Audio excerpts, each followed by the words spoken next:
Alors, bonjour à tous, heureux de vous retrouver sur Yoga, Conscience et Nutrition en ce 28. 28, non, je pense qu'on est, je sais plus quel jour on est, mais peut-être le 28 décembre. On est mardi, probablement le 28 décembre, 11h50, heure du Québec. J'espère que vous allez bien. Ici, un petit peu de neige, quelques petits flocons, à peine 1 cm, moins 5 degrés. C'est agréable, un peu humide, mais c'est agréable. Et là, je m'en vais pour, je sais pas si, j'ai pas choisi encore l'application DoorDash ou Uber, je sais pas laquelle je veux utiliser. C'est l'heure du dîner. Hier, j'en ai fait un peu sur Uber, c'était décent. C'était pas des journées super achalandées, mais je suis allé à des heures un peu différentes. Je suis allé dans l'après-midi, donc. Mais j'ai quand même fait un peu de sous. Puis ça m'a changé les idées. Donc là, je m'en vais faire quelques heures. En ce mardi midi. Je verrai bien ce que ça va donner. J'espère que vous allez bien, que vous avez passé un bon temps des fêtes, si c'est possible, de passer quelque chose de bon depuis 2 ans, hein, qu'on est dans cette histoire-là qui en finit plus de finir. Je lisais, je voyais, j'en ai parlé sur mes autres chaînes, pour ceux qui connaissent mes autres chaînes, là, les autres plateformes. J'ai parlé de du fameux magazine The Economist, hein, qui en 2019, sur sa page couverture, avait le pangolin, avait plein d'images. Vous irez voir sur Google quand vous faites The Economist 2019. Parce qu'eux autres, ils sortent toujours la revue au mois de novembre à peu près de l'année qui se termine pour l'année qui suit. Des espèces de prédictions de ce qu'on pense qui va se passer pendant la prochaine année, autant au niveau politique qu'au niveau économique, au niveau national pour les États-Unis, puis au niveau international aussi. Un magazine avec beaucoup de crédibilité. On sait pas mal parce qu'ils sont connectés avec, naturellement, le gouvernement mondial. Je ne sais pas s'il y en a d'entre vous qui ne saviez pas encore qu'on a un gouvernement mondial qui dicte les directions, les politiques de nos gouvernements locaux. Le gouvernement mondial, c'est comme le grand franchiseur, tu sais, c'est comme dans une chaîne de restauration. Prenons McDonald's, tu as la maison mère, puis après ça, tu as les franchisés, ceux qui achètent la franchise. Ils sont obligés de fonctionner selon des règles de la maison mère et de respecter les règles de la maison mère et de payer la maison un certain pourcentage de ses ventes, ce qu'on appelle des redevances, et en ayant payé aussi le gros prix pour avoir une franchise. Le gouvernement mondial fonctionne de la même façon. Le gouvernement mondial qui est composé de gens anonymes, hein, des hauts fonctionnaires, des gens de tous les secteurs, des spécialistes de la santé, des spécialistes de la science, des spécialistes de la sociologie, des spécialistes de la sodomie aussi, et eux, ils sont là à dicter les grandes directions que l'humanité va prendre. Souvent, c'est via l'ONU, l'Organisation des Nations Unies, et d'autres branches. Hein. Tu as des grands groupes aussi qui se rassemblent, comme les grandes réunions de Bilderberg, et t'en as d'autres qui sont des grandes réunions où tout ce même monde-là se réunit pour parler, encore là, des directions que les gens et les pays devront prendre pour un monde meilleur, parce que ces gens-là, naturellement, pensent toujours à un monde meilleur pour nous. Ces gens-là, naturellement, sont dans une classe à part. Ils sont sur les talons de la moralité, ils ont une haute moralité, même si ces gens sont complètement dépravés, pour la plupart, utilisent des modes de vie luxueux, des femmes luxueuses, des jeunes femmes très luxueuses, des vins très chers, des drogues aussi très très chères, mais ces gens-là sont d'une haute moralité et vont avoir naturellement des politiques pour nos gouvernements locaux qui vont les écouter parce qu'ils ont acheté la franchise du gouvernement mondial. Il y a des pays qui sont non alignés, hein, ceux qu'on appelle les pays non alignés, ben c'est ceux qui ne marchent pas dans cette clique-là, ou marchent seulement à moitié, ou utilisent le nom ou le style ou les recettes, mais ne veulent pas payer les redevances. Comprends-tu? Mais on leur clique, on leur élite,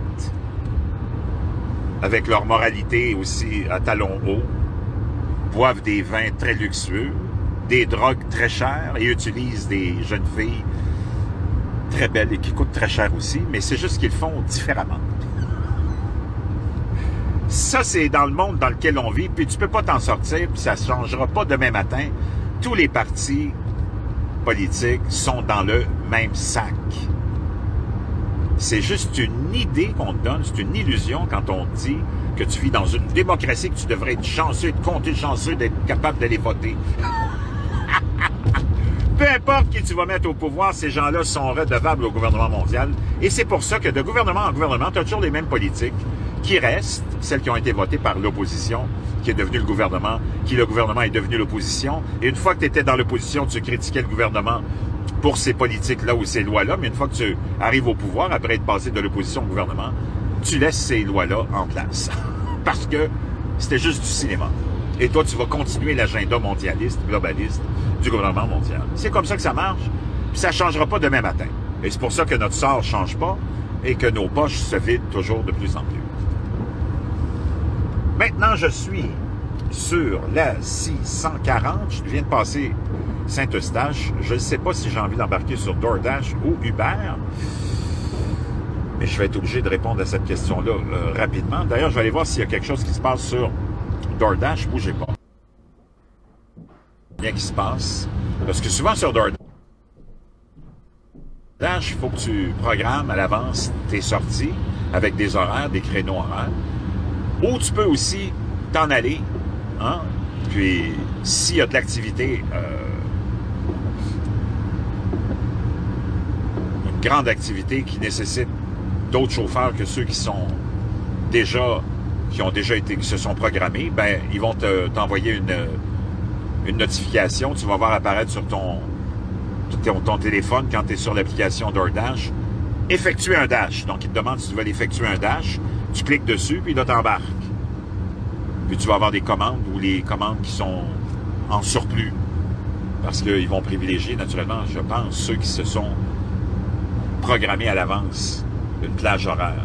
Alors qu'avec Uber, tu cliques, t'embarques, t'es tout de suite. N'importe quel moment de la journée, t'es toujours actif, si tu le veux, puis tu reçois des commandes. Avec DoorDash, c'est différent. Des fois, ça me tombe sur les nerfs un petit peu, DoorDash. C'est plus...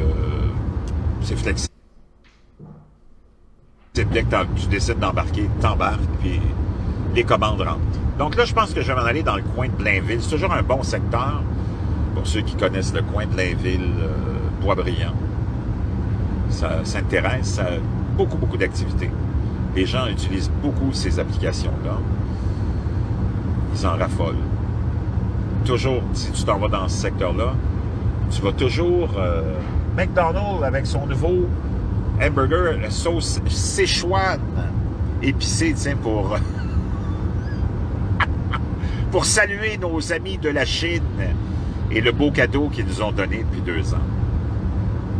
Un petit coup de chapeau de McDonald's. D'ailleurs, toutes les méga entreprises sont toutes en Chine. Tous les réseaux sociaux sont en Chine. Et d'ailleurs, les réseaux sociaux en Chine sont obligés de se plier à la volonté du Parti communiste. Que ce soit Google, Facebook, YouTube, Twitter, ils sont tous obligés de se plier à la volonté et aux politiques du Parti communiste. Quand tu veux faire de l'argent, tu es souvent prêt à faire n'importe quoi. C'est ce qu'on appelle les prostituées des affaires. La volonté et aux politiques du Parti communiste. Quand tu veux faire de l'argent, tu es souvent prêt à faire n'importe quoi. C'est ce qu'on appelle les prostituées des affaires. Les prostituées des affaires, tout homme ou femme d'affaires est là pour faire du cash. Je vous le répéterai jamais assez, il n'y en a pas de cadeau.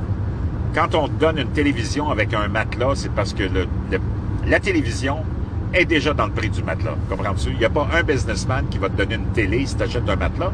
Sinon, il va faire faillite.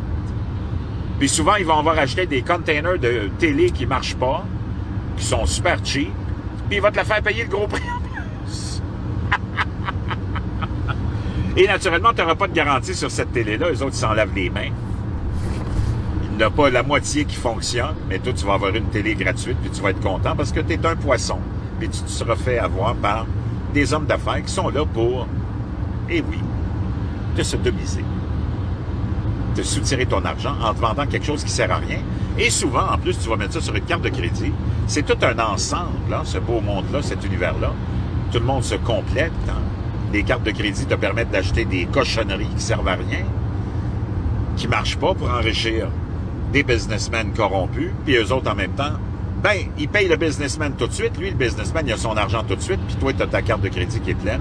Ça te prend des années à payer ça à 25 % d'intérêt.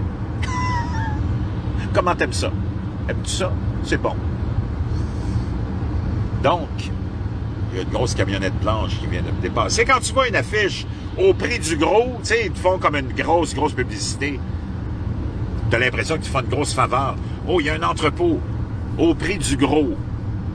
Ça, c'est une déformation de ce qu'on voulait dire, linguistique. C'est tu vas payer le gros prix. Il n'y a pas un entreprise. Il n'y a pas une entreprise d'un entrepôt où tu vas payer le prix du gros. Sinon, tous les commerçants fermeraient leurs portes. Comprends-tu? C'est eux autres qui l'ont, le prix du gros. Chers amis, je vais aller me brancher, je pense, sur Uber, puis je vous reviens dans quelques instants.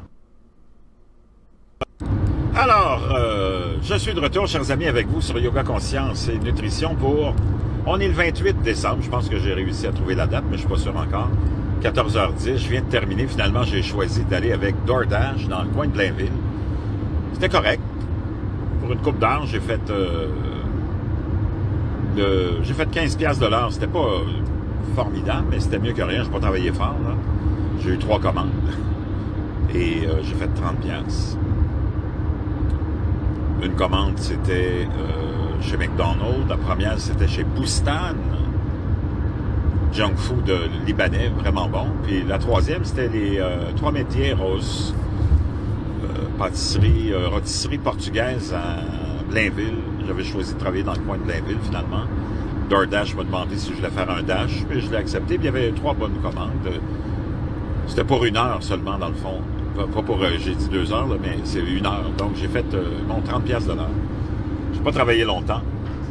Et je suis de retour vers la maison. Donc, je voulais juste vous donner un petit compte-rendu de ce que j'avais fait de 12h30 à 1h30. Donc, 1 heure, 30$, 3 commandes. C'était bien facile. Puis là, je m'en vais jogger. Ben, marcher puis jogger. Il fait beau. Il fait -3 maintenant. Ça s'est adouci. Il y a un petit peu de soleil. Et là, je m'en vais pour un 10 km de marche et un 10 km de jogging au retour. Je vous retrouve bientôt. Passez une belle fin de journée.